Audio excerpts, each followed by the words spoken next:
పిల్లల పంపిణీ కార్యక్రమంలో మంత్రి వాకాటి శ్రీహరి పాల్గొన్నారు. ధర్మసాగర్ రిజర్వాయర్లో మొత్తం 12,50,000 చేప పిల్లలను విడుదల చేశారు. ఈ సందర్భంగా మంత్రి మాట్లాడుతూ మత్స్యకారుల అభివృద్ధికి ప్రభుత్వం అండగా ఉంటుందని చెప్పారు. మత్స్య శాఖకు 123 కోట్ల బడ్జెట్ కేటాయించడం చారిత్రాత్మక అన్నారు. స్టేషన్ గన్పూర్ నియోజకవర్గంలో చేపల ఉత్పత్తి పెంపక కేంద్రాన్ని మంజూరు చేస్తున్నట్లుగా తెలిపారు.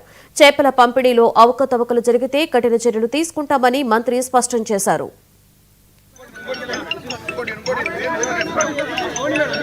నేను చెప్పా మీ డేట్ ఇవ్వాల్సిన ఆ డేట్కి వస్తా అంటే అట్లా కాదు, మీరే డేట్ చెప్తే ఆ డేట్కి నేను పెట్టుకుంటా అని చెప్పేసి సుదీర్ఘ కాలం రాజకీయాల్లో ఉన్న వ్యక్తి, రాజకీయాలలో క్యారెక్టర్గా ఉన్న వ్యక్తి, అదే మాదిరిగా అత్యంత ధర్మంగా నా రాజకీయ జీవితంలో నేను నిలదొక్కుకోవడానికి సుదీర్ఘ కాలం నా వెంబడే ఉన్నాడు.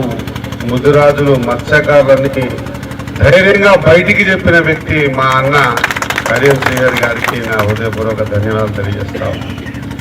ఒకప్పుడు చిన్నప్పుడు చూస్తూ ఉండే, నేను సర్పంచ్ ఉంటేప్పుడు కౌన్సిలర్ సర్పంచ్ ఉన్నప్పుడు పేపర్లలో వస్తుండే.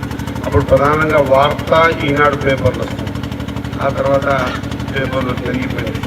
అప్పుడు ప్రతిసారి కనిపిస్తూ ఉండే నా పేరు కూడా శ్రీహరి, అన్న పేరు కూడా శ్రీహరి, కడియం శ్రీహరి అని వస్తుండే. ఆ కడియం ఉన్న కాడ వాకిటి ఎప్పుడు వస్తుందా అని ఆలోచన చేస్తా నిజంగా చెప్తా ఉన్నాను. వాకిటి శ్రీహరి వచ్చే దినం అనేది ఉంటుందా అంటే భగవంతుడు ఆ దినాన్ని ఇచ్చిండు. నేను చాలాసార్లు అంట, ధర్మజ ఏకనా అగ్రజ నమస్కారం అని